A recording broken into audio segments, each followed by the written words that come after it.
Au commencement était le Verbe. Le Verbe était avec Dieu, et le Verbe était Dieu.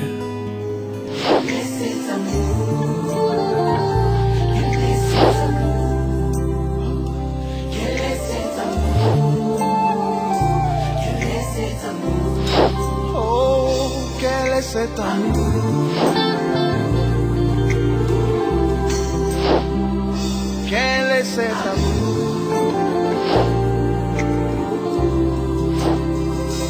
Emmanuel. Deux textes de lecture. Le premier texte, nous le tirons du livre de Genèse, chapitre 16, versets 7 à 11. Et le deuxième texte, nous allons le tirer du livre du prophète Jonas, chapitre 2. Nous lirons du 1er au 6e verset. Genèse, le livre du commencement, chapitre 16, du 7e au 11e.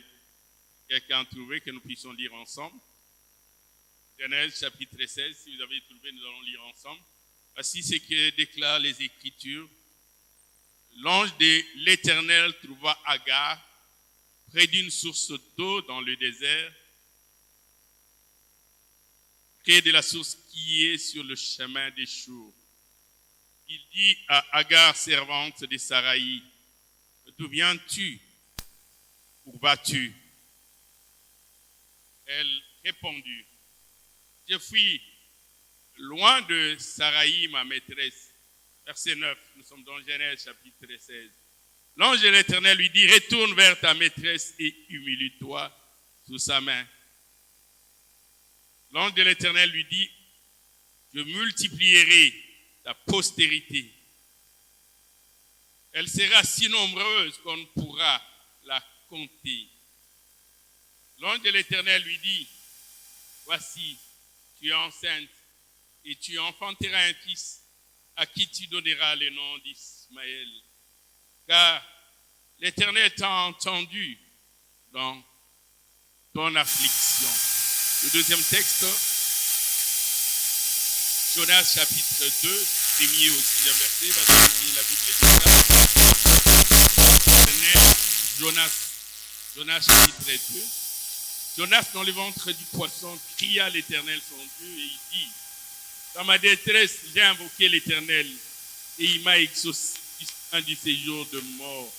J'ai crié, tu as entendu ma voix, tu m'as jeté dans l'abîme, dans le cœur de la mer, et les courants d'eau m'ont environné.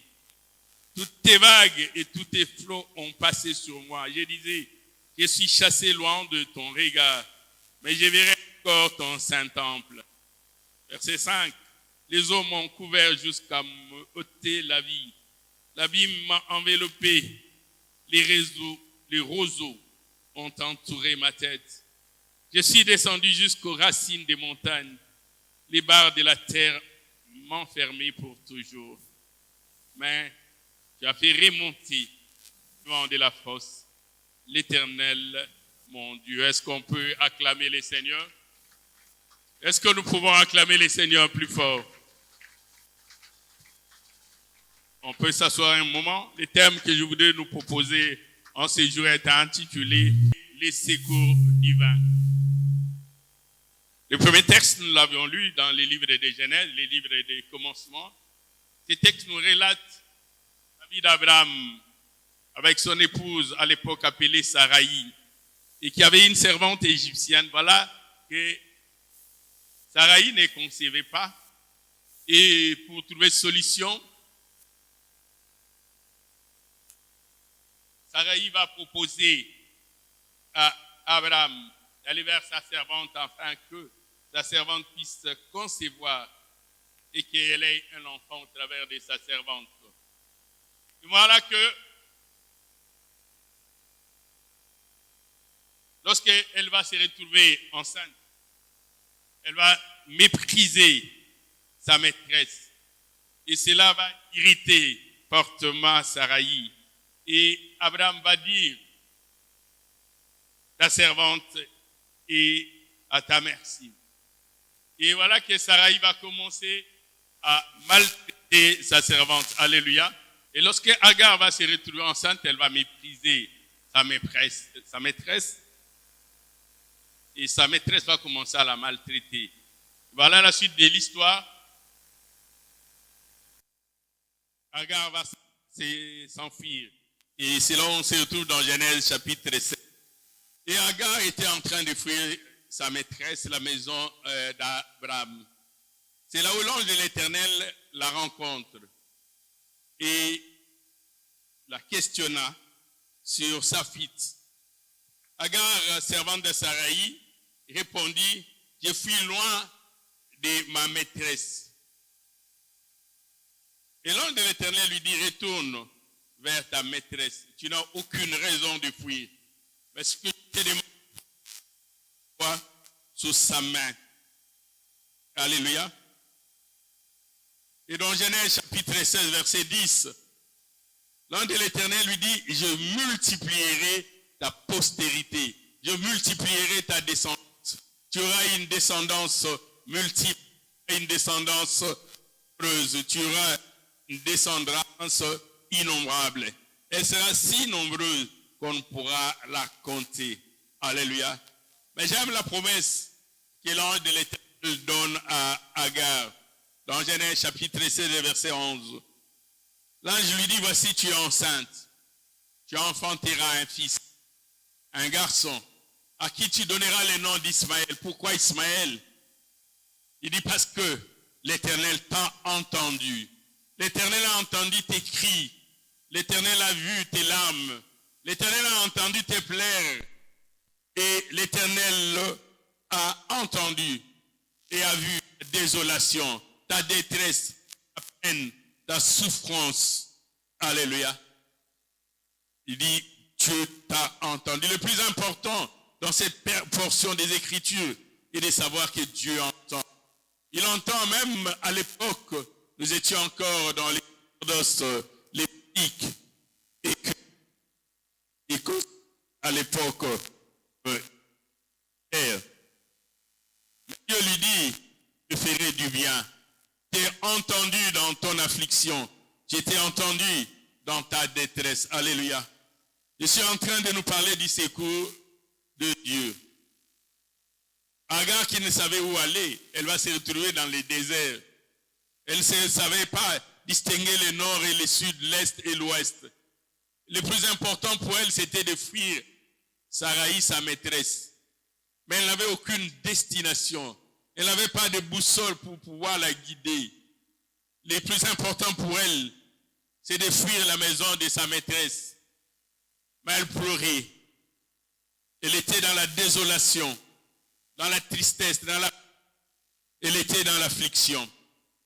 Et l'ange de l'Éternel lui dit, Dieu t'a entendu. Bien-aimé dans le Seigneur, je voudrais dire à quelqu'un, quel que soit ton problème, je voudrais dire à quelqu'un, quelle que soit ta désolation, quels que soient les tourments, quelles que soient les difficultés que tu rencontres, quels que soient les chemins périlleux par lesquels tu passes, quelles que soient les embûches, les embuscades, quels que soient les pièges tendus par le méchant, Dieu entend les cris des justes. Quand un malheureux crie, l'Éternel l'entend. Et l'Éternel les délivre de toutes ses détresses. Alléluia. Je suis venu nous parler du secours divin. Le secours divin n'est pas semblable au secours de l'homme. Tu peux voir quelqu'un en train de se noyer. Tu es animé du désir de le secourir. Mais tu te demandes, en voulant sauver sa vie, est-ce que moi-même je... Tu peux voir ton frère électrocuté, attrapé par le courant électrique, tu veux le sauver. Tu te demandes, mais si jamais j'ai tenté et c'est en crise, est-ce que moi-même peux être électrocuté? Autant il est limité dans ses moyens, moi aussi qui voudrais l'aider, je suis limité. Alléluia. Alléluia. Un jour, un parent va contacter un enseignant de son enfant, dit que les résultats de mon enfant ne sont pas bons. Est-ce que tu peux l'aider à améliorer ce point, sa prestation? Le prof lui dit, moi je ne donne que la géographie. Et pour moi, la géographie n'est pas mauvais. mais je ne sais pas l'aider dans un domaine que je ne maîtrise pas. Il rencontre le deuxième professeur. Il dit, est-ce que tu peux aider mon enfant? Il dit, moi, je ne donne que l'histoire. Et une histoire, il n'est pas mauvais. Pas l'aider dans d'autres matières. Mais le prof de l'histoire lui dit, si tu veux avoir une vue panoramique, une vue d'ensemble de ses capacités, ce n'est pas à n'importe quel professeur que tu dois t'adresser. Tu dois t'adresser au professeur titulaire de sa classe. Lui, il a l'ensemble des cotations. Il peut te dire, il est bon en histoire, il est bon en géographie, mais il a des problèmes en algèbre. Il a des difficultés en géométrie. Il a des difficultés en mathématiques. Mais si tu vois un professeur qui n'est pas titulaire, il ne pourra pas t'aider. Alléluia. Est-ce qu'il y a quelqu'un qui me comprend? Je suis en train de dire, tu verras, quelqu'un qui n'a qu'une vision partielle, qui ne voit qu'une portion des événements. Et il ne peut intervenir que par rapport à la vision partielle, par rapport à la portion des événements qu'il voit. Et de plus, il a des capacités limitées. Le professeur d'histoire ne peut intervenir qu'en histoire. Celui qui donne grammaire ne peut intervenir qu'en grammaire. Mais lui dit, si tu veux réellement aider ton enfant, va voir les titulaires. Alléluia. Nous avons besoin de voir les titulaires qui n'ont pas une vision sectionnée, partielle de ma scolarité. Celui qui a une vue générale et globale. Il sait voir comment je travaille en grammaire, comment je travaille en algèbre, en géométrie, comment je me débrouille en trigonométrie, comment je me débrouille dans tout le cours. Alléluia. Et c'est ce qui fait la différence entre les secours de l'homme et les secours divins. L'homme n'a qu'une vision partielle, pendant que Dieu a une vision générale. L'homme ne regarde que ce qui frappe les regards. Il voit ce qui est visible. Mais Dieu voit même l'invisible. Alléluia. Il sonde le cœur et les reins. Peut-être même que ta maladie n'a pas une origine physiologique. Ce n'est pas d'origine physique. Comme cette femme-là qui avait le dos courbé, qui ne savait pas se relever. Les gens ne regardaient que la partie visible. Une femme qui a le dos courbé, qui ne pouvait pas se relever. Mais Christ et Yoshua Mashiach, lui voyait ce que les autres ne voyaient pas. Il voyait ce que les scribes ne voyaient pas. Il voyait ce que les docteurs de la loi ne voyaient pas. Il voyait ce que les enseignants, le sacrificateur ne voyait pas. Il voyait même l'invisible. De sorte qu'il pouvait lui apporter un secours approprié. Alléluia. Alléluia. Les scribes ne pouvaient pas aider cette femme-là. Les scribes voyaient ce qui est physique. Ceux de la loi ne pouvaient pas. Les pharisiens ne pouvaient pas, les sadducéens ne pouvaient pas. Il faut quelqu'un qui voit au-delà du visible. Alléluia. C'est-à-dire que du secours de quelqu'un qui est mieux équipé, mieux doté, mieux outillé, mieux éclairé que quiconque. Parce que moi, j'ai une vision partielle de ta vie. Je ne connais pas ta vie. Je ne connais que la portion que Dieu me révèle. Mais Dieu connaît tout. Même ce que tu caches. Même ce qui est dans ton subconscient. Et il peut retrouver cela pour t'aider. Alléluia. Bien-aimé, je suis venu nous parler du secours divin. Pas du secours humain. Je suis en train de dire, le secours humain est limité. Le deuxième texte, nous l'avions lu dans le livre de Jonas. Nous connaissons la mission de Jonas. Dieu va envoyer Jonas chez les Ninivites pour aller les avertir, pour aller attirer leur attention, pour leur dire encore un peu de temps. Si vous ne vous repentez pas, Dieu va vous frapper. Mais Jonas savait ce que les Ninivites faisaient aux Hébreux.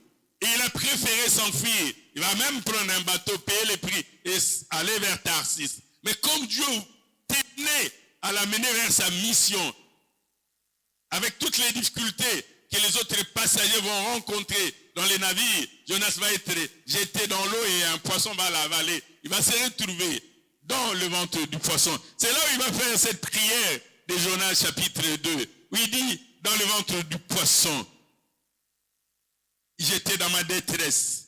J'ai invoqué l'Éternel. L'Éternel m'a exaucé. Je voudrais nous dire quelque chose la situation dans laquelle tu peux être. Les humains auraient pu considérer Jonas comme déjà mort. Imaginez-vous qu'un boa ou un serpent géant puisse t'avaler. Mais tu te retrouves dans les entrailles du serpent et tu continues à invoquer Dieu. Et Jonas dit, j'étais dans les entrailles du poisson, j'ai invoqué Dieu. Du fond de l'abîme, j'ai invoqué Dieu. Dans ma détresse, j'ai invoqué Dieu. Alléluia. Il dit, ces jours de mort, j'ai invoqué Dieu. Et il dit, Dieu a entendu ma voix. Peu importe le lieu, peu importe les conditions, peu importe les circonstances, invoque Dieu. Alléluia. Je voudrais dire à quelqu'un, tu as un Dieu, invoque-le. Tu as un Dieu. C'est comme si tu avais un véhicule qui est en panne, mais tu as un mécanicien, mais appelle-le. C'est comme si tu avais un habit qui s'est déchiré, mais tu as un couturier, appelle-le. C'est comme si tu avais un problème d'électricité dans ta maison, mais tu as un électricien, appelle-le. Mais là, je parle des hommes qui ont des domaines d'intervention qui est limité. Il ne se limite qu'à l'électricité. Et lorsqu'il vient chez toi, il se rend compte qu'à part l'électricité et un problème de plomberie, il va te dire non, ça ce n'est pas mon travail. Lorsqu'il arrive chez toi, il se rend compte que la toiture est en train de sointer. Il va te dire, ça c'est pas mon travail. Lorsqu'il arrive chez toi, il voit des mobiliers cassés. Il va te dire, ça ce n'est pas mon travail. Appelle le menuisier. Mais nous appelons celui qui vient au secours. Lorsqu'il vient, il n'a pas de domaine où il dit, ce n'est pas mon travail. Ici, je ne sais pas intervenir. L'électricien ne peut pas intervenir dans la menuiserie. Il est limité, il ne peut pas intervenir dans la plomberie. Il est limité. Mais celui que nous appelons, lorsqu'il vient, il ne regarde pas, il dit non, moi je ne suis qu'ophtalmologue, je ne regarde que les yeux. Moi je ne fais que la médecine bucco-dentaire, je ne vois que la bouche. Moi je suis de quelle spécialité? Je suis urologue. Peut-être que je suis gynécologue, je ne regarde que les femmes. Mais celui vers qui nous nous adressons, il ne choisit pas de domaine. Tu as un problème de cœur, il dit je suis compétent. Tu as un problème de foie, il dit je suis compétent. Tu as un problème de cerveau, il dit je suis compétent. Tu as un problème de jambes, il dit je suis aussi orthopédiste, je suis compétent. C'est ainsi que nous recourons à son secours. Alléluia. Nous recourons à son secours parce que son secours est exceptionnel. Le psalmiste dit dans le psaume 60, verset 11, la partie B, il dit le secours de l'homme n'est que vanité. Le secours de l'homme, il voudrait dire, est insuffisant, il est incapable, ne peut pas satisfaire totalement, ne peut pas répondre à tous les besoins. Le secours de l'homme, il est même insuffisant. Le secours de l'homme est imparfait. Le secours de l'homme peut même se révéler inadéquat. Certains hommes, pour t'aider, ils se limitent à crier aussi. Il dit, il y a quelqu'un qui se noie. Est-ce qu'il n'y a personne qui sait nager? Le secours de l'homme n'est que vanité. Alléluia. Dis à ton voisin, le secours de l'homme n'est que vanité. Dis à celui qui est derrière toi, le secours de l'homme. Il a la pamba, il a la tinate, il a ma capacité, il a la puissance. Alléluia. Alléluia.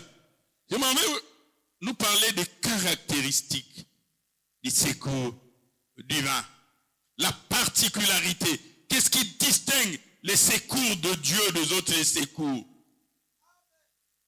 Qu'est-ce qui fait que les secours de Dieu soient exceptionnels?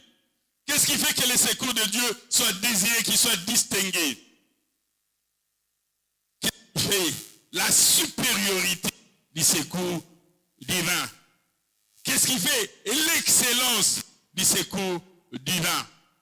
Qu'est-ce qui fait la beauté même du secours divin? Pour que nous puissions à ce point aspirer, souhaiter, désirer ces secours. Alléluia. La première caractéristique du secours de Dieu. Le secours de Dieu est multiforme. Nous ne pouvons pas dire que c'est logique. Non, Dieu n'est pas dans la logique. Non, pour qu'un aveugle voie, il doit cracher dans la boue, faire la boue, cracher, faire la boue, et mettre sur les yeux et dire, allez vous laver. Non. Dieu ne tend pas au nord ni au sud. On ne sait pas quand il va venir, comment il va venir. Il peut dire pour la première fois, tu frapperas les rochers. Ce n'est pas qu'à la deuxième fois, tu frapperas les rochers. Il va dire, tu parleras aux rochers. Mais Dieu, la fois passée, tu avais dit de frapper. Il dit, maintenant parle. Alléluia. Tu ne peux pas circonscrire les domaines d'intervention de Dieu. L'envelopper, le mettre dans un cadre. Alléluia. Dis à ton voisin multiforme. Tu peux même ajouter multisystème. Dieu peut venir au cours de toi, au travers même, d'abord de sa parole, s'il veut. Il peut parler.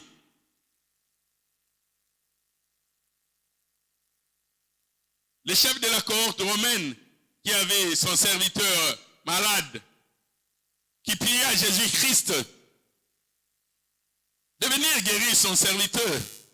Et Christ était ému de compassion, parce qu'on lui a dit, c'est monsieur, il mérite que tu lui fasses ce qu'il demande. Notre synagogue, c'est lui qui a bâti. Christ dit, bon, allons-y, je vais aller guérir ton serviteur. Le chef de la cohorte dit, Seigneur, je ne suis même pas digne de te recevoir chez moi. Dis seulement une parole et mon serviteur sera guéri. Alléluia. Christ avait admiré ces centeniers de la cohorte romaine. Il déclara, il n'avait pas fait la boue, il n'avait pas imposé les mains, il n'a pas un seul système pour agir, pour que toi tu puisses prévoir la manière dont Christ va agir. Ce texte nous l'avons dans Matthieu chapitre 8. À partir du verset 5, vous allez voir que Christ n'avait pas besoin de se déplacer. Et d'ailleurs, le chef de la cohorte romaine avait dit à Christ, il dit, moi qui ne suis qu'un chef de son, je peux dire à un militaire, va, il va. Il dit, ici, il vient. J'ordonne, il exécute. Et toi, qui as la force, l'autorité, la puissance, d'appeler à l'existence les choses qui n'existaient point, comme si elles existaient déjà. Alléluia. Par la parole. Et le psalmiste dit dans le psaume 107, un texte que nous lisons souvent, psaume 107, verset 19, la Bible dit, dans leur détresse, ils crièrent à l'Éternel. L'Éternel les délivrait de leurs angoisses. Mais l'Éternel avait envoyé qui? Il avait envoyé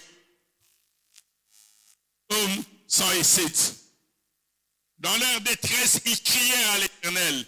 L'Éternel les délivra de leurs angoisses. L'Éternel envoya sa parole. Alléluia. Les secours de Dieu peuvent se manifester par la parole. Les gens pensent à des choses extraordinaires, à des choses mystiques, à des incantations, à des invocations. Tu vois un homme de Dieu, il se contente de déclarer. Et tu dis, s'il, tu ne m'as pas agité, tu ne m'as pas bousculé. Comme le chef de l'armée syrienne pensait que l'homme de Dieu sortirait et il les toucherait par ses plaies. Et il déclarerait, j'ai dit non, cette fois dans le Jourdain. Alléluia. Alléluia. Est-ce qu'il y a quelqu'un qui me suit? Est-ce qu'il y a quelqu'un en ces lieux qui me suit? Y a-t-il quelqu'un qui comprend ces choses? Y a-t-il quelqu'un qui comprend ces choses? Je suis en train de nous dire, Dieu peut agir au travers de sa parole. Mais Dieu aussi peut secourir. Il peut envoyer sa parole, il peut aussi envoyer son ange. S'il décide d'envoyer son ange, il est souverain. Alléluia. Nous l'avons vu dans la vie des apôtres. Nous nous souvenons encore de Pierre qui va se retrouver en prison parce que Hérode l'avait fait arrêter. La Bible dit la nuit qui précédait le jour où il allait comparaître dans Actes des Apôtres, chapitre 12, versets 6 à 7. Il devait comparer. Mais cette comparaison, on connaissait déjà la sentence. On savait que Pierre allait être condamné à mort. Et donc Pierre était déjà condamné à mort avant même le jugement. Et la nuit qui précédait le jour où Pierre allait comparaître, la Bible dit ceci. Pierre, lié de 2 chaînes, ça ne suffit pas. Il dormait entre 2 soldats, ça ne suffit pas. Et il y avait des sentinelles devant sa porte. lié de 2 chaînes. Et pour maintenir Pierre en prison, on a pris 2 soldats, on leur a donné le statut de prisonnier. Vous allez vivre avec lui en prison. Vous n'êtes pas des prisonniers, mais vous serez avec lui en prison. Alléluia. Le méchant, lorsqu'il veut faire du mal, il est même prêt à sacrifier son enfant. Alléluia. Il ne réfléchit pas comme un homme de bon sens. Ils ont mis en prison des gens qui n'avaient rien à voir avec l'affaire de Pierre. Il dit, nous voulons maintenir Pierre en prison. Vous, là, vous serez aussi en prison avec lui. Et il dormira au milieu de vous, enchaîné. Et il y avait des sentinelles à la porte. Alléluia. Et là, on attendait que les secours, pas de l'homme, les secours de Dieu. Actes des Apôtres, chapitre 12, verset 7. Et voici, un ange du Seigneur survint. Abimika na poissa. Il survint tout à coup. Venu d'où? Et la Bible ajoute une lumière resplendit dans la prison. Une lumière brilla. Et l'ange réveilla Pierre et les frappant au côté en disant, lève-toi promptement. Et les chaînes tombèrent. Alléluia. Dis à ton voisin, et les chaînes tombèrent. Lorsque les secours de Dieu viennent, les chaînes doivent tomber. J'ai dit à quelqu'un, lorsque les secours de Dieu viennent, les liens doivent tomber.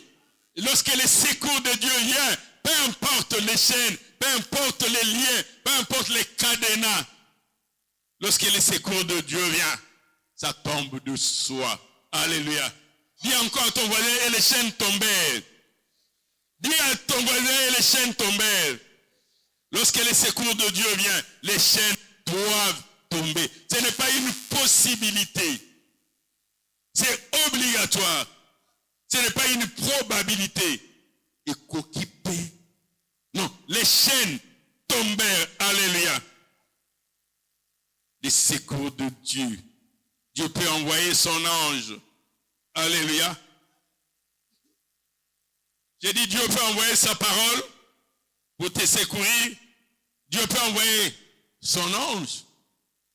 Mais Dieu peut aussi envoyer ton esprit se saisir de toi. Et même nous savons l'esprit de Dieu qui avait saisi Saoul. Et Saoul a été transformé. Il dit, l'esprit de l'Éternel te saisira et tu seras transformé en un autre homme. Et Saoul, qui n'est pas prophète, s'est mis à prophétiser parce que l'esprit de Dieu avait saisi Saoul. Alléluia. Lorsque tu es en détresse, Dieu peut envoyer son esprit. Alléluia. Tiens l'épaule de ton voisin, dit, l'esprit de Dieu. Tiens l'épaule de ton voisin. Tiens-lui l'épaule. Dis, esprit de Dieu. L'esprit de Dieu. Dis-lui l'esprit de l'Éternel. Dis-lui le Saint-Esprit.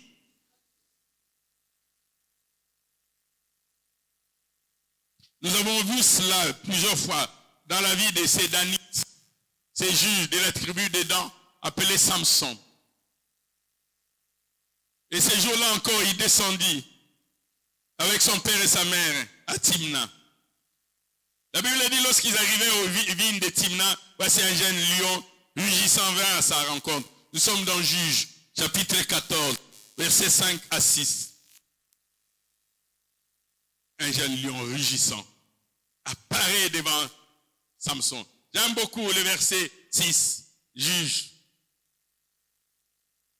14, verset 6. La Bible dit, et l'esprit de l'Éternel s'est saisi de Samson. Il va se retrouver devant un lion. Il a besoin d'un secours. Il a besoin d'être plus fort que les lions. Il voudrait terrasser les lions. Juges chapitre 14, verset 6. L'esprit de l'Éternel saisit Samson. Et sans avoir quelque chose à main, Samson n'avait pas besoin de lance, n'avait pas besoin d'un javelot, d'un couteau, d'une machette. Mais parce que l'esprit de l'Éternel s'était saisi de lui. il déchira les lions comme on déchire un chevreau. Alléluia. Lorsque tu es dans la détresse, ces jours-là, Samson va se retrouver en face d'un lion. Et Dieu va envoyer son esprit. Alléluia.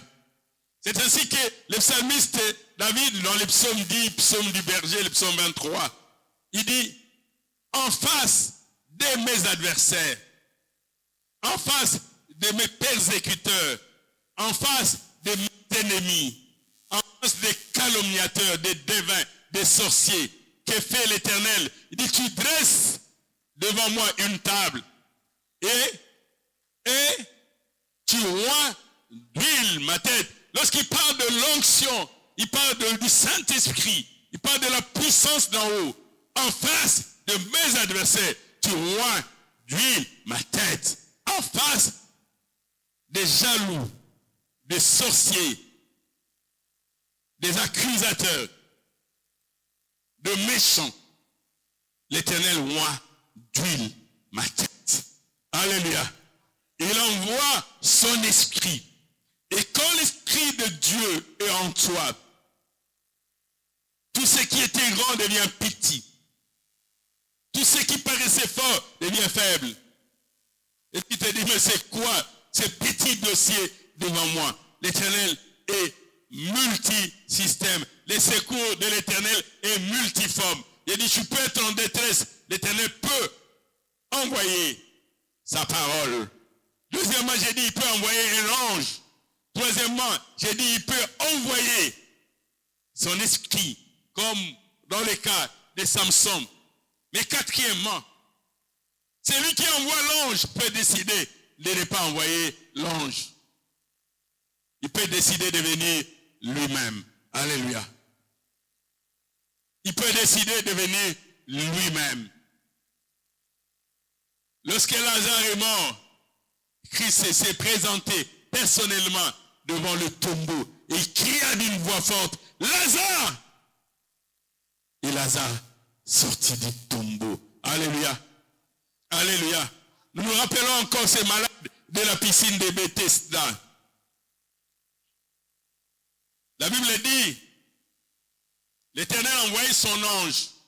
Et lorsque l'ange de l'Éternel descendait, l'eau était agitée, secouée. Et celui qui s'est jeté les premiers était guéri, quelle que soit sa maladie. Mais ce jour-là, l'Éternel n'envoyait pas l'ange. Il vint lui-même. Il rencontra ces malades de la piscine de Bethesda et lui dit, veux-tu être guéri? Alléluia. Et les malades ne comprenaient pas. Ils ne savaient pas que celui qui lui parlait, c'est celui qui a envoyé l'ange. Il lui a dit, je n'ai personne. Non, ce n'est pas ça la question. L'ange n'est qu'un envoyé, n'est qu'un émissaire. C'est moi qui l'envoie. Et pour te guérir, je n'ai pas besoin de te jeter dans l'eau. Parce que celui-là, c'est le Verbe incarné. C'est lui qui appelle à l'existence les choses qui n'existent point, comme si elles existaient. C'est lui qui soutient toutes choses par sa parole puissante. Alléluia. Il soutient toutes choses par sa parole puissante. L'Éternel peut envoyer, oui, lui-même. Dans Deutéronome chapitre 1er verset 30, la Bible dit ceci. L'Éternel votre Dieu qui marche devant vous combattra lui-même pour vous. Deutéronome chapitre 1er verset 30. L'Éternel votre Dieu qui marche devant vous combattra lui-même pour vous. Selon tout ce qu'il vous a dit sous vos yeux. Alléluia. Et ces jours-là encore, nous nous souvenons, lorsque la cavalerie de Pharaon poursuivait les enfants d'Israël qui venaient de quitter la terre de l'esclavage et de la servitude. Et Pharaon va se raviser. Mais qu'avons-nous fait de libérer cette main-d'œuvre gratuite, bénévole, moins chère que nous avons? Si les Hébreux partent, qui vont construire pour nous nos palais, nos pyramides, allons, récupérons-le et ramenons-le dans la servitude. Nous nous souvenons encore, les enfants d'Israël vont se retrouver devant la mer et derrière, c'était la cavalerie de Pharaon. Ils étaient en émoi, ils avaient peur, ils étaient dans la... Mais j'aime beaucoup ce que Moïse leur dit dans Exode chapitre 14, versets 13 à 14. Il dit, ne craignez pas, restez en place. Regardez aujourd'hui la délivrance que l'Éternel va vous accorder. Car les Égyptiens que vous voyez, vous ne le verrez plus jamais. Alléluia. Il dit, l'Éternel combattra pour vous. L'Éternel descend. Alléluia. Je voudrais dire à quelqu'un, likamunao, yawe sa koti yangu. Likamunao, mokeli na nyonso a koti yangu. Ako bundela yo bitumbo elekio makasi. L'Éternel va combattre pour toi. Ako kota makambo na yo, ako bundela yo. Il est lui-même. Il n'a pas parlé des anges ni des archanges. Lui-même, il va s'impliquer. Alléluia. Alléluia. J'étais en train de donner les caractéristiques du secours divin. La première caractéristique, la première particularité, la première singularité du secours de Dieu, c'est qu'il est multiforme. On ne peut pas le prédéfinir à l'avant, lui donner un cadre, un domaine de définition. Il est multiforme. Deuxième caractéristique du secours de Dieu. Le secours divin est immanquable. Dis à ton voisin immanquable. En lingala on dit eratakate. Dis-lui eratakate. Les amis disent soit banate. Il dit le secours de Dieu. Le secours de Dieu. Dis à ton voisin, il est immanquable. Dis-lui, il est immanquable.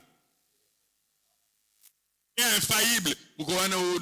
Il est là et simbité. Et comme sous secours n'est simbaka. Mais elle est là. Non, le secours de Dieu n'est pas faillible. Il est immanquable. Alléluia. Pour ceux qui espèrent en lui, le secours de Dieu est immanquable. Pour ceux qui s'attachent à lui, son secours est toujours là. Le psalmiste dit, dans le psaume 46, le premier verset, psaume 46, est-ce qu'on est tous là? La Bible dit, Dieu est pour nous un refuge. Il est pour nous un appui. Et le psalmiste dit, un secours qui ne manque jamais dans la détresse. Dis à ton voisin, un secours qui ne manque jamais dans la détresse. Dis-lui encore, l'ingala est ratakate. Le secours de l'Éternel est immanquable. Dis-lui immanquable. Un secours qui ne manque jamais dans la détresse. J'aime beaucoup les trois compagnons de Daniel qu'on a appelés Meshach, Shadrach et Abednego de leur vrai nom, Miskaël, Anani et Azaria. Et ils vont se retrouver devant le roi Nebuchadnezzar, les grands rois, les puissants, celui qui pensait dominer le monde. Il pensait qu'il allait les effrayer. Il dit, je élevez une statue, prosternez-vous, sinon vous serez jetés dans la fournaise ardente.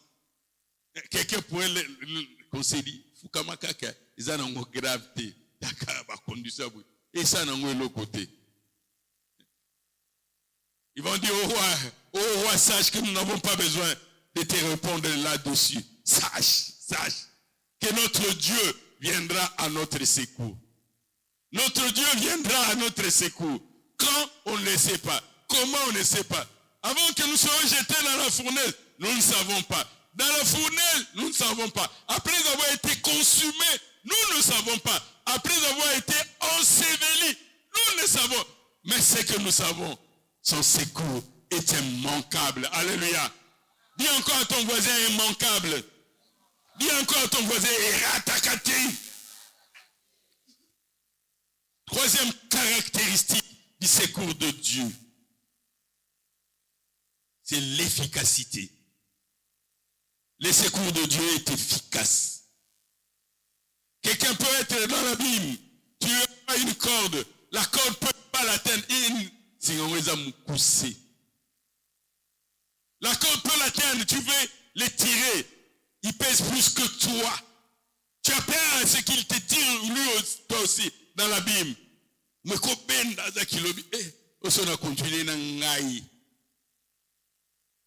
tu es animé de la bonne volonté. Mais ton secours ne marche pas. secours Nzambe beta jamais poto. Dis à ton voisin, secours Nzambe beta jamais poto.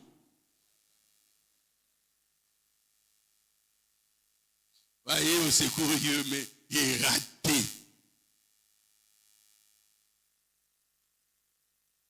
Bon, mais il y a un zéro. Tu as un penalty. Ou égalisé. Ou raté penalty. Éliminé. Il y a un raté. Alléluia. Mais encore, pour Dieu, c'est efficace. Au Tchébimo, arbitre, les paniers comptent double. Mais ça compte double. Comment ça? Mais c'est un but marqué à l'extérieur. Ça compte double. Oh, toi, nul t'habité et nul t'es au gagné. Nabi Moko. Bon, peut-être moi, mais yo, il avait compté double. Alléluia. C'est-à-dire que quand Dieu veut te faire gagner, c'est qui joue au Scrabble. Mon nom est l'équipe sur le mot compte triple. Les points sont multipliés par 3. Et si tu atteins 2 fois le mot compte triple, tu obtiens le non-nuple. J'ai dit encore à quelqu'un, tu auras le non-nuple. Dis à ton voisin, tu auras le non-nuple. Fois 9. Dis-lui fois 9. Bah, point non, il qui. Bah, multipliant par 9. Adversaire à l'embi. Soit ils avaient qui 30. Bah, comptant 30. Comme 270 ou 270. Alléluia. C'est l'efficacité des secours de Dieu. Et le psalmiste dit dans le psaume 33, verset 17, il dit, le cheval est équipé pour le jour de la bataille. Mais les secours, la délivrance ne vient pas du cheval. La délivrance vient de l'Éternel. Tu peux équiper ton cheval, c'est vrai. Mais la délivrance vient de l'Éternel. Alléluia. Malheur à ceux qui descendent en Égypte pour chercher les secours.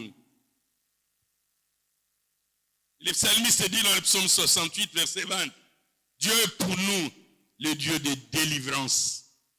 Dis à ton voisin le Dieu de délivrance. À Kangola Kanabadomen Nyonso. Dis-lui encore, Dieu est pour nous le Dieu de délivrance. Kela sime kangama ki akangoli. Mumbo nawe kangama ki akangoli. Libala ne kangama ki akangoli. Santé ne kangama ki akangoli. Ba voyage nawe kangama ki akangoli. Ministère nawe kangama ki akangoli. Dieu est pour nous le Dieu de délivrance. Il est le Dieu de délivrance. Dis encore à ton voisin, le Dieu de délivrance. Dieu de délivrance. J'ai dit, le secours de l'Éternel est multiforme. J'ai dit, le secours de l'Éternel est immanquable. J'ai dit, le secours de l'Éternel est efficace. 4e caractéristique. Le secours de l'Éternel est inépuisable. Je vous ai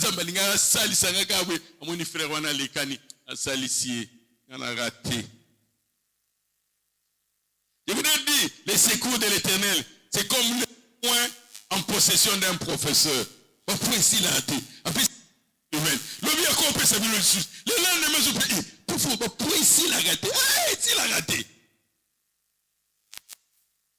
Ou on a 20. Après, si voisin a déjà 20 ici. Il y a 20 moko. Il y a 19, 18, 17. Les 20, il en a beaucoup. Et ici, la tête. Alléluia. Dis à ton voisin, inépuisable.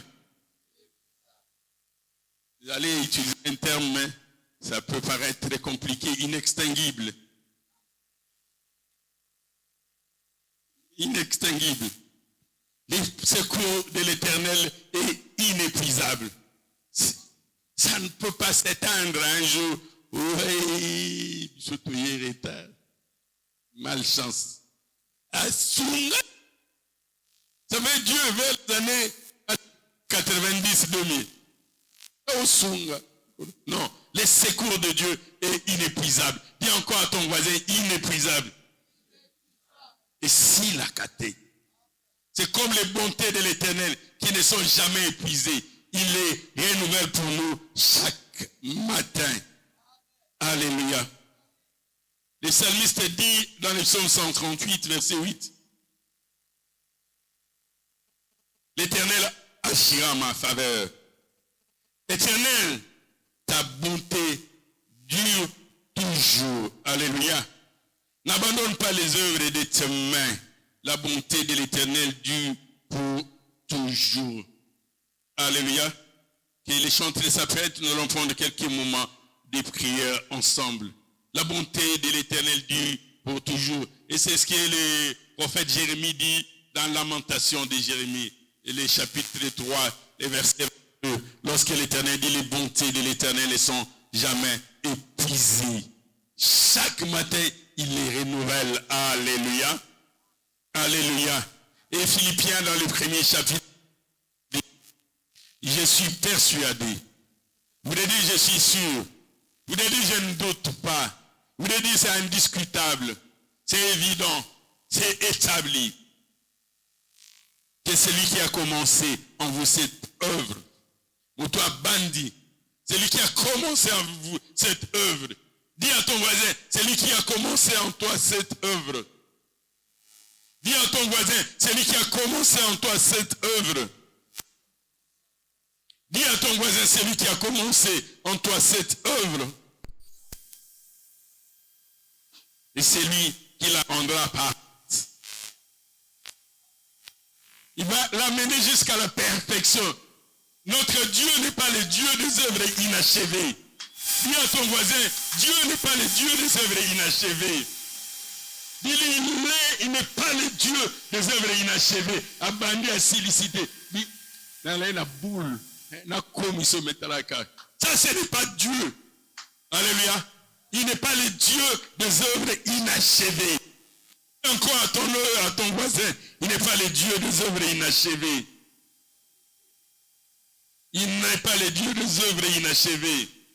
L'œuvre qu'il a commencé en vous, il les rendra, la mènera à la perfection. Et ce qui est important, lorsque Dieu apporte son secours, c'est la réponse adéquate. C'est la solution idéale. Dit, c'est comme ça que la chose devait être. Ils disent, bon, on dit nettité. Hein? Vous savez, les tradipraticiens ont des difficultés pour soigner des malades. Parce que déjà, au départ, ils tâtonnent sur les diagnostics. Il a été empoisonné. De quel poison? Le poison a attaqué quel organe de son corps? Est-ce le cerveau? Est-ce le cœur? Est-ce les articulations? Il est en train de tâtonner. De sorte que tout au début, tout ce qu'il administre comme traitement n'est qu'un tâtonnement. N'est qu'un fil confond, qu'on appelle les fils confio, confond mal et bien. Il n'a aucune certitude. C'est dit, ça peut être ça. Mais quand Dieu amène son secours, c'est ce que nous étions en train de chercher. C'est exactement l'image de la pierre de l'angle. Et qui bâtissait, l'ont rejeté. Ici, ça ne tient pas. Il y a quelque chose qui manque. Et lorsqu'ils ont amené la vie, ils disent, oui, voici ce que nous recherchions. Alléluia. Lorsque la solution vient de Dieu, tu vas témoigner.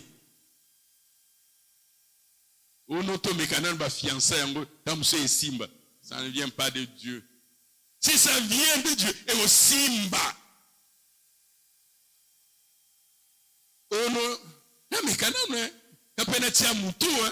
Peut-être que ça peut marcher.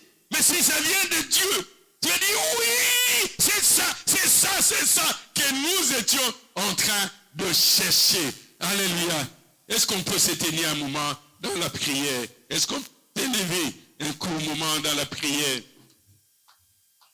Nous allons invoquer ce Dieu. Nous allons les supplier. Il va agir au milieu de nous. Peu importe les promesses que tu as reçues depuis l'enfance. Ces jours-là, était en train de prier. Et Dieu va envoyer la réponse. Mais le chef de l'armée de Perse va bloquer sa solution pendant 21 jours. La solution était là. Le chef de l'armée de Perse va bloquer. Et Dieu va envoyer l'archange Michael. Alléluia. Ce que Dieu a promis devra s'accomplir. Sans secours ne manque jamais dans la détresse. Nous allons élever les mains à moitié et tourner notre esprit et les regards vers le trône de Dieu. Nous allons dire, Seigneur, nous voulons te voir agir au milieu de nous. Nous voulons t'entendre. Envoie ta parole. Nous voulons être enveloppés de ton Esprit Saint. Envoie-moi ton ange. Mais Seigneur, nous voulons voir ton secours. Élevons les mains. Commençons à prier. Commençons à prier. Quelle que soit ta détresse, quel que soit le problème, quelle que soit ta difficulté. Au commencement était le Verbe. Le Verbe était avec Dieu, et le Verbe était Dieu.